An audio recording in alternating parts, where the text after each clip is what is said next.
ፋውል ያለ ነገር ነው ግን እንደዚህ አይመስለኝም። ለመሆኑ ግን ከኩንግ ፉ እስከ ሞት በሜዳ ላይ የተከሰቱ አስከፊና ጭካኔ የተሞላባቸውን ፋውሎችን ለመመልከት እና ለመታዘብ ዝግጁ ናችሁ?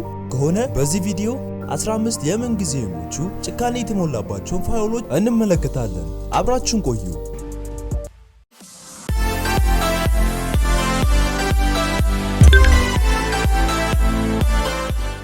15ኛው የተፈጠረው እግሩን አንዴ ብቻ ሳይሆን ሁለቴ በፋውል ምክንያት የሰበረ ተጫዋች ላይ ነው። ሂሴ ይባላል እና የመጀመሪያ እግሩን የሰበረው በ2004 በሊቨርፑል እያለ ከብላክበርን ቮር ባደረገው ጨዋታ ላይ ነበር። Cisse and a brush off McEverly, down they both go, and Cisse needs attention. Didn't look good at all, Cisse. ከዚህ አቅጣጫ ስንመለከተው ምንም የተፈጠረ አይመስልም፣ ግን ከዚህ አቅጣጫ ስናየው ከባድ ነው። ደግሞ ማየት ራሱ ይከብዳል። ሲሴ ለ10 ወራት ያክል ከሜዳ ርቆ ቆይቷል፣ ግን በጊዜ ወደ ሪቨል መመለስ ችሏል። ነገር ግን ከ2 ዓመት በኋላ አሁን ከደረሰበት የበለጠ ከባድ ጉዳት ደረሰበት። ጁን 2006 ነው። ቻይናና ፈረንሳይ ከዓለም ዋንጫ ጨዋታ በፊት ባደረጉት የወዳጅነት ጨዋታ ላይ ነበር ይህ ክስተት የተከሰተው።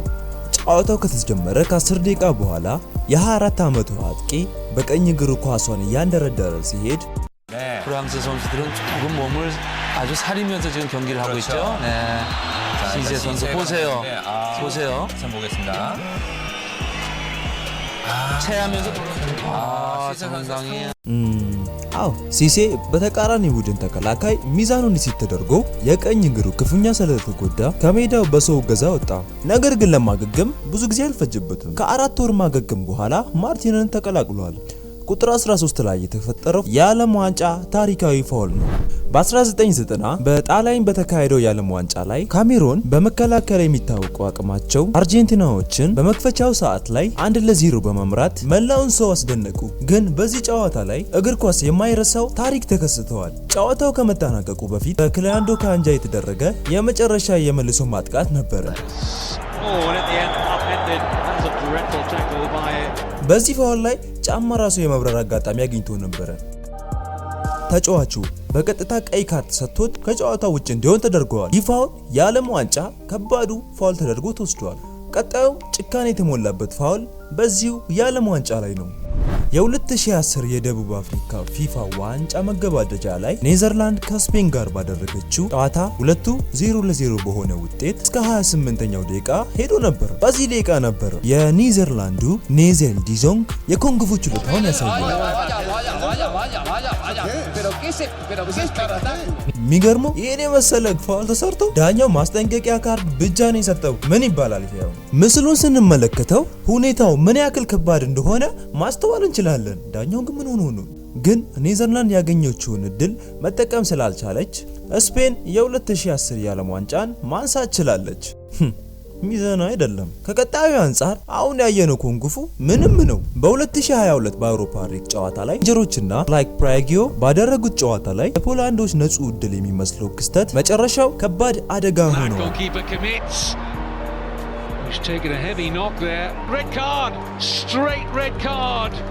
ከዚህ በላይ የቀረበ ምስል ላሳያችሁ አልችልም፣ ምክንያቱም ክስተቱ በጣም አስደንጋጭ ነው። ግብ ጠባቂው አኔሎ ክለር ግንባሩ ላይ ትልቅ ክፍተት የተፈጠረ ሲሆን ጉዳት ደርሶበታል።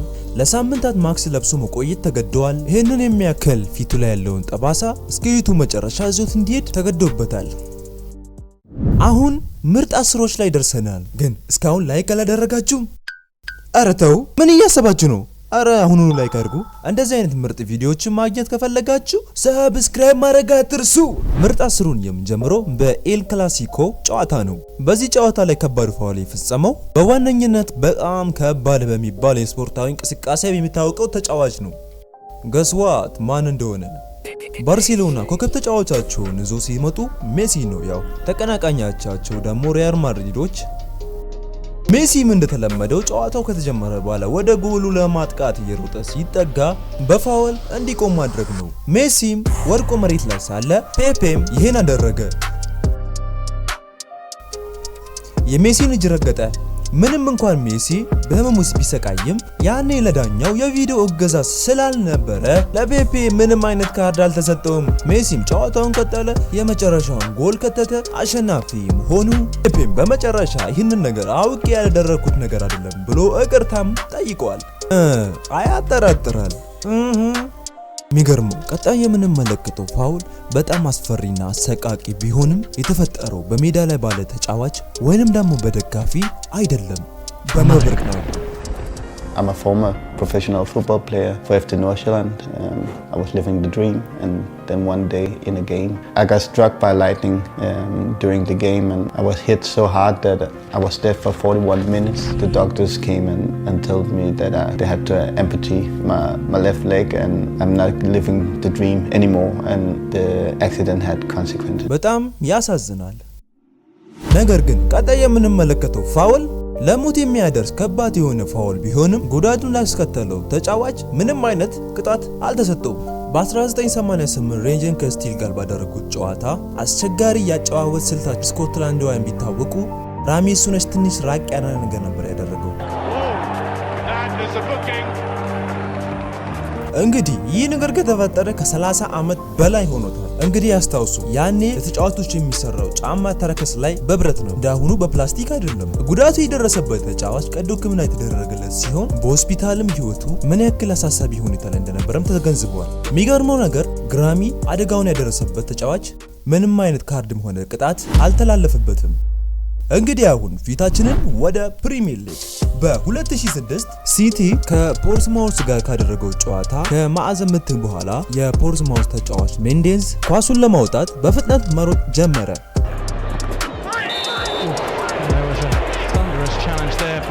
ያለምንም ምክንያት የሲቲ ተጫዋች ፊቱ ላይ በክርኑ መታው እና ሜንዴዝን ዘረረው። ሜንዴዝም ራሱን ሳተ፣ እንዲሁም ወደ ሆስፒታል ላይ ተደረገ።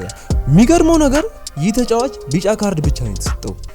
ቆይ ቀይ ካርድ እንዲሰጠው ከዚህ በላይ ምን ማድረግ ነበረበት? በኋላ ላይ ተጫዋቹ በእግር ኳስ ማህበሩ ውሳኔ ለ8 ጨዋታዎች የታገደ ሲሆን ከክለቡ የ6 ሳምንት ደሞዙ በቅጣት መልክ እንዲቆረጥ ተደርጎበታል። ቀጣይ የምንመለከተው ፋውል በጣም ከባድ ከመሆኑ የተነሳ ጉዳቱን ያደረሰው ተጫዋች ከብዙ ደጋፊያን የግድያ ዛቻ ደርሶታል።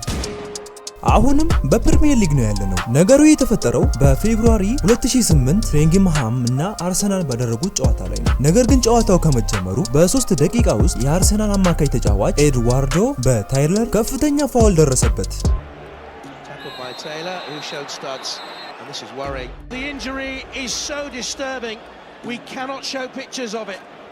ክስተቱ በጣም አስደንጋጭ ከመሆኑ የተነሳ የፋውሉ ምስሎች በቲቪ ላይ ድጋሚ አልታዩም ነበር። ታይለር ለ3 ጨዋታዎች የታገደ ሲሆን በወቅቱ በቀይ ካርድ እንዲወጣ ተደርጓል። በሌላ በኩል ኤድዋርዶ ከረጅም የማገገም ቆይታ በኋላ ወደ ሜዳው ቢመለስም እንደ ድሮ ሊሆን አልቻለም። አሁን ወደ ምርጥ አምስቶቹ ደርሰናል፣ ግን ነገሮች የሚጋጋሉት 3 ላይ ነው። በዚህኛው ደረጃ ደግሞ ጠንካራ ተከላካዮች ከሚባሉት ውስጥ የሆነውን ዮኒቴኒን እንዲዘረር ያደረገውን ፋውል የምንመለከት ይሆናል። በቼልሲ እና በአርሰናል በተደረገ የሊግ ካፕ የመጨረሻ ጨዋታ ምዕራፍ ሲሆን ውጤቱም አንዳቻ ነበረ። ቼልሲ የማዕዘን ምት ያገኘ ሲሆን ቴሪ የቴስታ ችሎታውን ለማሳየት እየተንደረደረ ሳለ ለተከላካይ ቴሪ እና ኳሱ በተመሳሳይ ጊዜ መጡበት። ይህ ደግሞ ጥሩ ጥምረት አልነበረም። ቴሪ ምላሱን ዋጠ፣ ለአጭር ጊዜ መተንፈስ አቆመ። በዚህም ምክንያት ሜዳ ላይ መታከም ነበረበት። ከጊዜ በኋላ ያገገመ ቢሆንም ስለተፈጠረው ነገር ምንም አይነት ትውስታ የለውም። ነገር ግን የቡድን አጋሩ ድሮግባ የአሸናፊነት ግብን በማስቆጠር ቼልሲ ጨዋታውን እንዲያሸንፍ አድርገዋል። ግን ይህ በቡንደስሊጋ የተፈጠረው ፋውል መጨረሻ ላይ ምንም አይነት አስደሳች ውጤት የለውም። የተጎዳው ተጫዋች ሌሎች ተጫዋቾችንና የተቃራኒ ቡድን አሰልጣኝን ጨምሮ በዚህ ምክንያት ከሰዋል። በ1981 ቤልፊልድ እና ዌርደር ብሬመን ባደረጉት ጨዋታ ኤወልድ ኒነን ተቃራኒ ተጫዋችን አጥፎ ለማለፍ ሲሞክር በዚህም የተጫዋቹ ጫማ የኤወልድን ጭን ይቆርጠዋል። ምስሉን ላሳያቸው አልችልም፣ ምክንያቱም ዩቲዩብ ይህን ቪዲዮ ሊያግደው ይችላል። ተጫዋቹ ከደረሰበት ጉዳት ከ4 ሳምንት በኋላ ያገገመ ቢሆንም የተቀናቃኝ ቡድኖች ተጫዋች ከአሰልጣኙ ተጫዋቾቹ ጉዳት እንዲያደርሱ የተበረታቱ መሆኑን ክስ ለመመስረት ሞክረዋል። ነገር ግን ይህ ክስ ተቀባይነት አጥቷል። ይህ ማለት ግን ክስተቱ ተረስቷል ማለት አይደለም።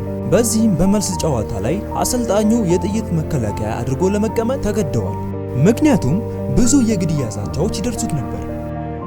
ቁጥር 3 ፈረንሳይ ከጀርመን በ1982 ሁለቱ ቡድኖች የዓለም ዋንጫ ግማሽ ጨዋታ ፍጻሜ ላይ መገናኘት ችለው ነበር። ነገር ግን ግጥሚያው ምህረት የለሽ ነበር። ግብ ጠባቂው በጠንካራ ምት የተቃራኒ ቡድንን አጥቂ ተጫዋች ትከሻው የገጨ ሲሆን በዚህ ምክንያት ጥርሶቹን አጥተዋል፣ እንዲሁም ለአከርካሪ ጉዳት ተጋልጠዋል። ከባድ ፋውል ነው። የሚገርማችሁ ነገር በረኛው ለሰራው ፋውል ምንም አይነት ካርድ አልተቀበለም። ቢጫ ሆኖም እንኳን ጀርመን ግማሽ ፍጻሜውን አሸነፈች። ከዛ በኋላ ግን መጨረሻ ላይ በጣሊያን ተሸነፈች። አሁን በሁለተኛ ደረጃ ላይ የምናየው ፋውል አንድን ተጫዋች ከፕሮፌሽናል ተጫዋችነት እንዲታገድ ያደረገው ፋውል ነው። በ2009 አውስቲን ዋክስል የተባለ ተጫዋች በቤልጂየም የሚገኝ አንድ ትንሽዬ ቡድን ውስጥ ይጫወታል። እሱ ልክ እንደነ ሃዛርድ፣ ሉካኩና ዲዌን የሀገሪቱ ወርቃማ ትውልድ አካል ነበር። አስገራሚ ችሎታው የዓለማችን ታላላቅ ክለቦች ትኩረት ማግኘት ችሎ ነበር። አይንም ብቻ አይደለም የጣሉበት፣ እሱን ለማስፈረምም ፍላጎትም ነበራቸው። በአንድ ሲዝን 11 ጎሎችን፣ 3 ኳሶችን ለጎል ማመቻቸት ችሎ ነበር። ለዚህ የ20 ዓመት አማካይ ተጫዋች ነገሮች ጥሩ ይመስሉ ነበር። ከዚህ ጨዋታ በፊት የተቀናቃኙን እግር ሰበረ እና በቀጥታ ቀይ ነበር የተሰጠው። ነገር ግን ባደረገው ነገር ይቅርታ ከመጠየቅ ይልቅ ሜዳ ላይ መተወን፣ መቃወም ጀምሮ ከሜዳ ላይ መውጣት አሻፈረኝ ማለት ጀመረ። በኋላ ላይ ግን አስቦበት ያደረገው ነገር እንዳልሆነ ተናገረ። ግን የዚህ ነገር ዋነኛ ሰለባ ማርኪን ነው፣ ማለትም የተጎዳው ተጫዋች እግሩ 2 ቦታ የተሰበረ ሲሆን ለአመታትም እግር ኳስ መጫወት አልቻለም። እስከ ዛሬ ድረስ እግሩ ላይ ከባድ ግብዳ ጠባሳ፣ 8 ብሎን እና ብረት ይዞ ይንቀሳቀሳል። ይሄ በጣም ከባድ ነው፣ ያሳዝናል። ግን በዚህ ደረጃ ውስጥ አንደኝነትን ደረጃ የያዘው ፋውል በእንግሊዝ ውስጥ ነው። መስከረም 1997 ዩናይትድ ከሌጊስ ጋር ማለትም ሮይስ ኬን እና አርሊንግ ሃላንድ ወይንም ያሁኑ ኤርሊንግ ሃላንድ አባት የተፋጠጡበት ጨዋታ ላይ ዓለም አንድ የማትረሳው ነገር ተፈጥሯል። በጨዋታ ላይ የሃላንድ አባት ከተቀናቃኝ ቡድኖች ጋር ተጋጭተዋል። ጨዋታው ከመጠናቀቁ ከ5 ደቂቃ በፊት ሮይ ኬን የሃላንድን አባት ለማውጣት ሲጥር ራሱን ጉዳት ላይ ጣለ። ሃላንድ ሮይ ኬንን ማስመሰል እንዲተው እየጮኸ ተናገረ። ነገር ግን ሮይ ኬን እያስመሰለ አልነበረም። ሮይ የእግሩን ጅማቶች የበጠሰ ሲሆን ለአመታት ከሜዳ ርቆ ሊቆይ ችሏል። ነገሩ ከተፈጠረ ከ3 ዓመት ተኩል በኋላ ሁለቱ ተጫዋቾች የመፋጠጥ እድል አገኙ። የሃላንድ አባት ለሲቲ የተጫወተ ሲሆን ሮይ ደግሞ በዩናይትድ በኩል ነበረ። ሮይ በዛ ጨዋታ ላይ ሲገኝ በቀል ፈልጎ ነበር የመጣው። ላደረገው ነገር ቀይ ካርድ ተሰጠው። ለ3 ጨዋታዎች ላይ ታገደ። እንዲሁም 5000 ፓውንድ እንዲከፍል ቅጣት ተጣለበት። ይህ ጉዳት የተከሰተው ለሃላንድ አባት የመጨረሻው ጨዋታ ላይ ነበር። የሚገርመው ከ1 ዓመት ተኩል በኋላ ሮይ ኬን የህይወት ታሪኩን ሲያጽፍ በዛን ሰዓት የሃላንድን አባትን ጉዳት ለማድረስ ፈልጎ እንዳደረገው ተናግረዋል። ይህንን የሰማው የእንግሊዝ ሊግ የ5 ጨዋታ እገዳ የጨመረበት ሲሆን የ150,000 ፓውንድ እንዲከፍል አስገድዶታል። ይህ ክስተት ኤርሊንግ ሃላንድ ወይንም የአሁኑ ሃላንድ በዚህ ምክንያት ዩናይትድን እንዲጠላ አድርጎታል። ዛሬ ይዘንላችሁ የመጣ ነው ይሄን ይመስላል። እስከ ሳምንት መልካም ሳምንት እያልን ሰብስክራይብ ኤንድ ላይክ ሼር ሰብስክራይብ አድርጉ ፈልገው ነው ሰብስክራይብ አድርጉ ፈልገው ነው